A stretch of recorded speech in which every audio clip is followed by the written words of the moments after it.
Imagine waking up to the sound of shouting that doesn't rise, but stops, cut short by shock. On March 3, 1931, just after sunrise, a rope creaked in the cold air above West 131st Street, Harlem. No speeches, no warning shots. Just a body left where everyone would see it. A nephew of Lucky Luciano. Italian blood hung in black Harlem. The message wasn't subtle. It was theatrical, and it was meant to humiliate.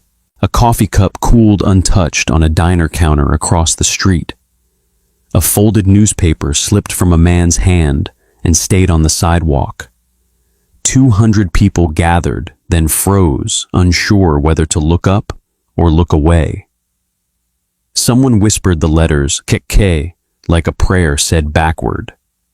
By 8:17 a.m., 3 patrol officers arrived. By 8:19, they were already backing up, hands loose at their sides, eyes scanning the windows instead of the rope. This wasn't just murder. It was a public insult performed in daylight, an announcement that the rules no longer mattered.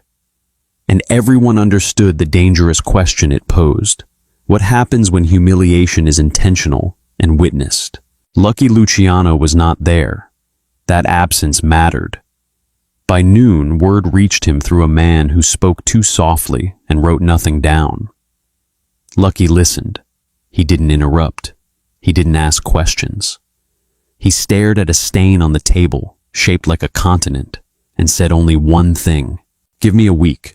If you value stories like this, don't forget to like and subscribe. It helps preserve forgotten chapters of history. And as you watch, tell us in the comments, what time is it where you are right now, and where are you watching from? By nightfall, Harlem looked normal to anyone passing through. Streetlights came on, storefronts glowed. A man played a muted trumpet somewhere above Lenox Avenue. But inside the neighborhood, something had shifted, subtle and irreversible. The rope was gone by 4:40 p.m., cut down clean, no ceremony, no photographs taken by police. Officially, the report would later say unknown assailants, unknown motive. Unofficially, everyone knew who had done it.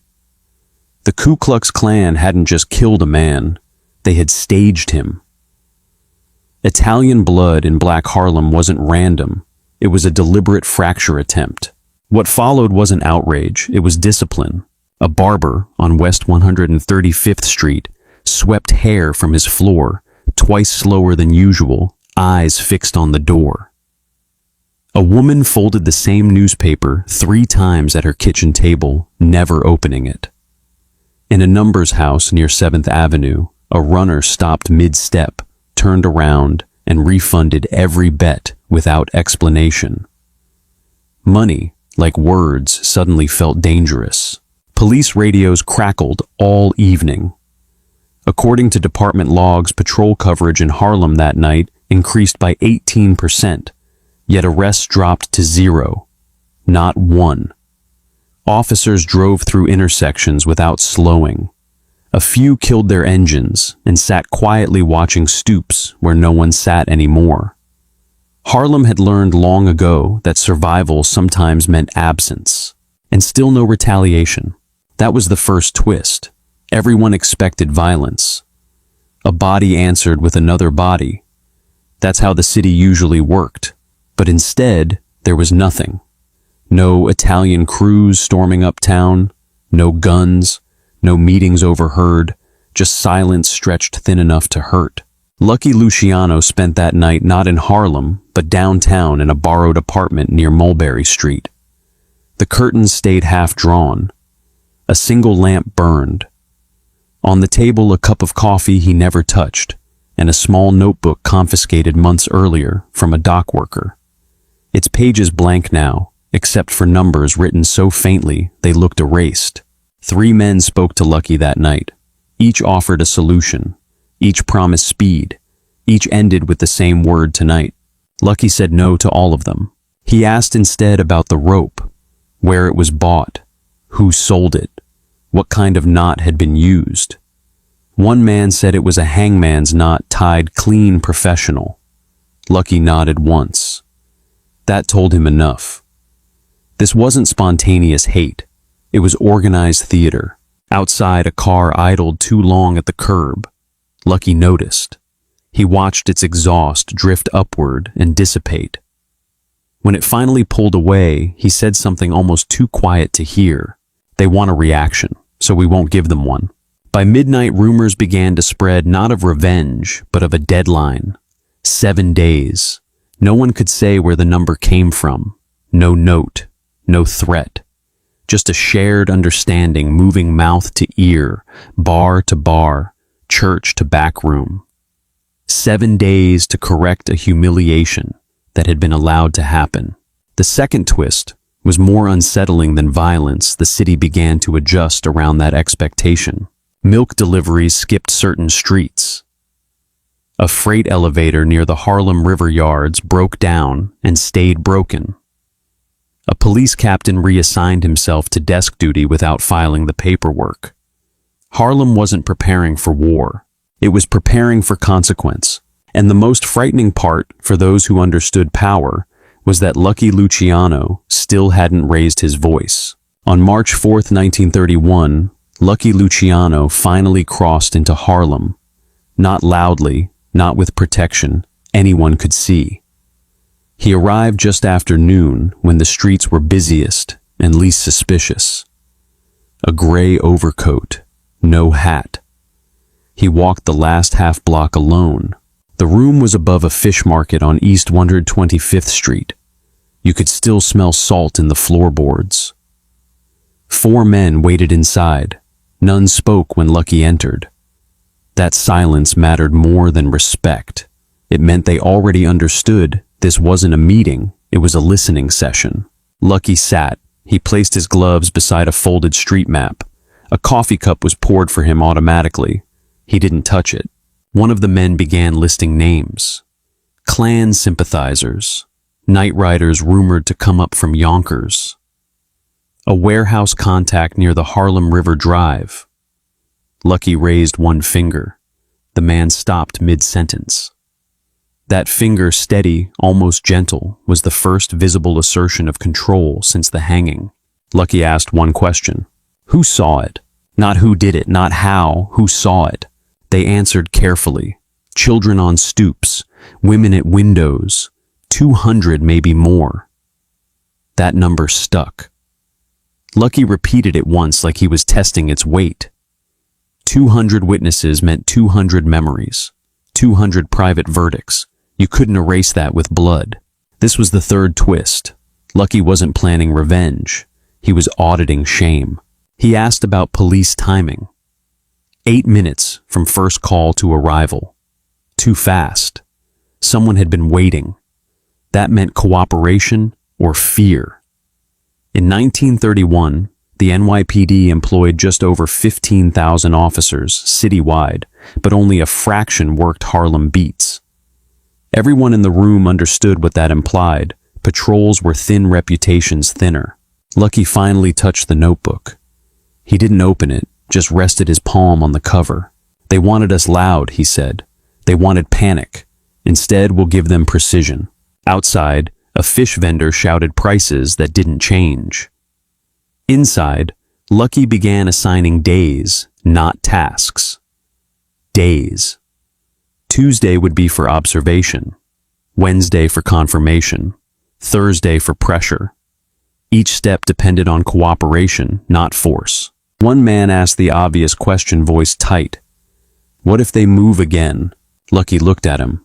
A long look, not angry, measuring. They won't, he said. They already had their show. That afternoon, something unusual happened across Harlem.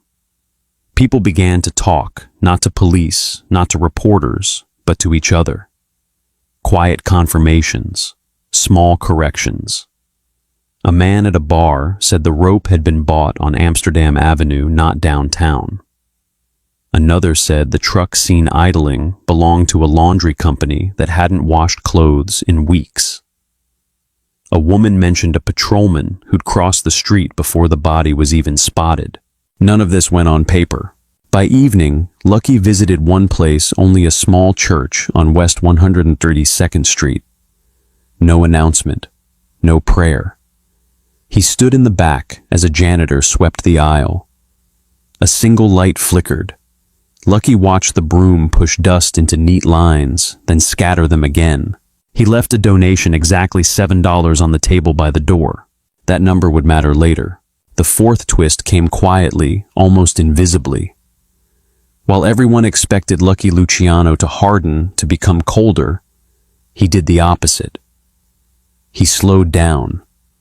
He allowed Harlem to feel involved, not as soldiers, but as witnesses who mattered. That night, police reports noted an anomaly. Emergency calls from Harlem dropped by 27% compared to the previous week. Less noise, less chaos, more control. Back in the fish market room, one man finally broke protocol and asked what everyone else was afraid to. What happens on the seventh day? Lucky put his gloves back on. He stood. For the first time since the rope, he smiled not with humor, but with certainty. By then, he said, they'll understand who decides what gets remembered. No one followed him out. They didn't need to. By March 5, 1931, the countdown had a shape. Not written, not spoken aloud. But everyone felt it tightening like a watch ticking inside a pocket you couldn't reach. Day 3 was for pressure. Lucky never issued orders the way men expected. There were no threats, no raised voices, no promises of blood. Instead, things began to fail small at first, then in patterns too deliberate to ignore. A printing press on West 138th Street jammed and stayed jammed. The owner swore the rollers had been tampered with, but nothing was broken, just misaligned enough to stop work. A delivery truck carrying coal to 3 buildings with known Klan sympathizers took a wrong turn and ended up stalled near the Harlem River driver, gone keys still in the ignition. No theft report filed. No witness statements given. This was the next twist. Retaliation wasn't aimed at men. It was aimed at function. Lucky spent most of the day walking. No car. No escort. He moved through Harlem like a man counting steps. He stopped once at a lunch counter near Lenox Avenue, sat down, ordered coffee, and left before it arrived. The waitress noticed. She would mention it later, years later, when people asked how they knew something serious was coming. He didn't drink, she said. That's how I knew. Behind the scenes, information moved faster than fear. A dock clerk quietly altered a ledger. A janitor left a door unlocked for exactly 12 minutes. A church secretary misfiled a donation receipt tied to an out-of-state group no one wanted their name next to. None of these people had met Lucky. That was the point. The New York City Police Department noticed the pattern, but couldn't touch it. On paper, nothing illegal was happening. No bodies, no guns, no riots. Yet by Wednesday night, internal memos flagged unusual non-compliance across Harlem precincts.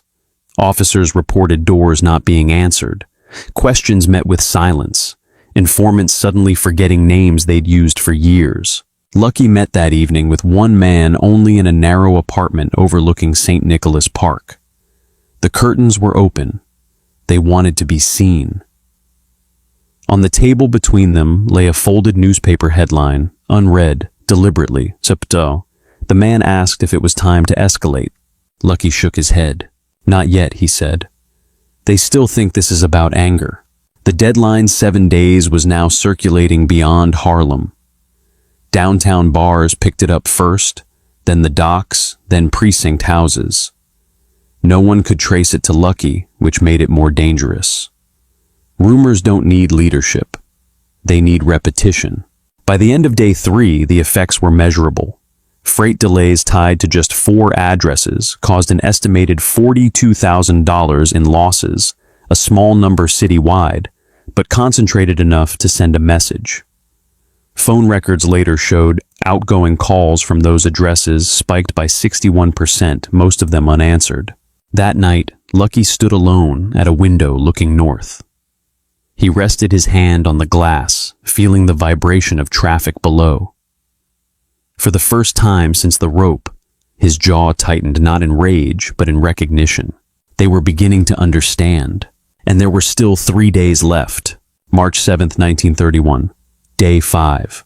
This was the day fear changed hands. Up until now, the pressure had been abstract. Missed deliveries, broken routines, unanswered phones. But on Friday morning, the consequences acquired weight. Shape. Names whispered carefully only once. At 9:12 a.m., a payroll envelope meant for a construction crew, tied to a known Klan organizer, never arrived. Not stolen, not intercepted, simply never delivered. The courier later swore he had made the drop, described the doorway perfectly, even remembered the smell of fresh paint in the hall. The envelope itself vanished from memory like a sentence cut mid-thought. This was the twist no one expected. Money, clean money, was being made unreliable. By noon, 4 small businesses connected by church donations and shared suppliers reported identical problems: invoices, unfiled, permits, delayed signatures, questioned. None of it could be traced to Lucky Luciano. None of it could be fixed quickly. And that was the point. Violence ends arguments. Uncertainty extends them. Lucky spent that afternoon sitting quietly in the back of a barber shop on West 134th Street. No haircut, no conversation. He watched a man trim another man's hair, slow and careful, as if time itself had become fragile. A folded towel slipped from the chair and wasn't picked up right away. No one rushed anymore. A runner brought Lucky a message written on scrap paper pencil, barely visible. He read it once and tore it in half. The message wasn't a threat. It was a request. "Can we talk?" Lucky didn't answer. He didn't need to. Talking was what men asked for when they had lost leverage. By evening, police commanders faced a decision they wouldn't write down. Patrols could be increased, but to do what there were no crimes to stop. Only systems refusing to cooperate, arrests without witnesses, questions without answers. Harlem had become administratively invisible. Statistics later buried in internal summaries showed something unprecedented. Response times improved by 11%, yet effective enforcement dropped sharply. Officers arrived faster and left sooner. Lucky walked past a church just before sunset. A light burned inside. Someone had left a coffee cup on the steps untouched, already cooling. He paused just long enough to notice it, then kept walking. This is where the story turns outward toward you. If you were a shop owner watching your permit stall, if you were a police captain realizing your authority only worked when people believed in it, if you were part of a group that thought public humiliation was power, what would you do with 2 days left? That night, a single sentence began circulating, spoken differently in every mouth, but identical in meaning. Sunday decides everything. Lucky returned to his room. He sat on the edge of the bed and finally removed his gloves. His hands were steady. Not clean, but steady. He looked at the clock. 2 days remained. March 9th, 1931. Day 7 arrived without drama. No sirens, no crowds, just a gray morning that felt unfinished. This was the final twist and the most dangerous one. Nothing happened at first. By sunrise, men who expected retaliation were already awake, staring at ceilings, listening for sounds that didn't come. By 8:00 a.m., phones rang and stopped ringing. By 10:00, a downtown insurance office quietly suspended coverage on 3 properties in Harlem, citing unverifiable risk exposure. No explanation beyond that phrase. No appeal process. Lucky did not move that morning. He stayed seated at a small table, sunlight cutting across the wood in sharp angles. A confiscated notebook lay open now. Not names, not plans, just times written down the margin. Times that had already passed. At 11:26 a.m., A warehouse lease tied indirectly to Klan fundraising was flagged for review. At 11:41, a utility crew failed to show up to reconnect power after a routine outage. By noon, 2 patrol supervisors requested reassignment voluntarily. Later analysis would show that in a single day, administrative friction caused delays across 9 separate city departments, a statistical anomaly that wouldn't be repeated again that year. This was the moment police leadership understood the trap. To intervene now would require admitting cooperation had failed earlier. To act forcefully would mean acting alone. No witnesses, no cooperation, no paperwork that would survive scrutiny. Authority stripped of belief becomes performance, and performance without an audience collapses. Lucky finally stood in the early afternoon. He put on his coat. He did not look at the clock again. He walked 1 block, then another. People noticed him and looked away, not out of fear, but out of respect for the boundary he'd drawn. A man nodded once. Lucky nodded back. That was the entire exchange. Somewhere, a decision was being weighed by men who had once believed humiliation was permanent. That belief had cost them 7 days of control, 7 days of uncertainty, 7 days where nothing worked the way it was supposed to. Here is the second question, one that matters more than the first. When power stops answering you, do you push harder or do you step back before history notices? No one knows exactly who made the call, only that by nightfall, enforcement slowed. Files stopped moving. Patrol cars stayed parked. The city chose the path that kept it breathing. Lucky returned to his room as dusk settled. He sat. He closed the notebook. He placed it in a drawer and did not lock it. Outside, Harlem exhaled, not loudly, not in celebration. Just a long release of tension. No one spoke about what had almost happened. Silence did the work instead. March 10th, 1931. The 8th day felt different, not because something new happened, but because nothing else ever would. The street where the rope had hung was clean now. Too clean. Rain had washed the last discoloration from the pavement sometime before dawn. A shopkeeper opened his gate an hour late, then apologized to no one in particular. A folded newspaper sat on a stoop, headline hidden, as if the paper itself understood that words were no longer needed. The nephew's body was gone, officially transferred, officially processed, unofficially erased. In New York that year, fewer than 62% of lynching-related deaths, North and South combined, ever resulted in indictments. This one would not be among them. No suspects, no follow-ups. The case would be filed under a category officers used when they wanted memory to do the work paperwork refused to do. Lucky Luciano did not return to the street. That mattered most of all. Powerful men are remembered for what they do. Enduring men are remembered for what they refuse to repeat. Lucky never spoke publicly about the hanging. He never demanded tribute. He never even claimed authorship of the 7 days that followed. Ownership would have weakened the rule. Instead, something quieter settled in. In Harlem, the lesson traveled faster than any threat, humiliation, when witnessed changes the equation. You could kill a man, but if you staged him, if you turned death into theater, the response would no longer be personal. It would be structural, slow, exhausting, unavoidable. Police behavior shifted subtly after that week. Patrol routes stabilized. Informants became cautious about exaggeration. Community silence was treated for the first time as a form of intelligence rather than obstruction. An unwritten understanding took hold. Certain lines once crossed in public could not be uncrossed without consequence. Lucky left New York not long after, not in flight, in completion. Years later, men who had never met him would still repeat the rule without knowing where it came from. Don't make it public. Don't humiliate.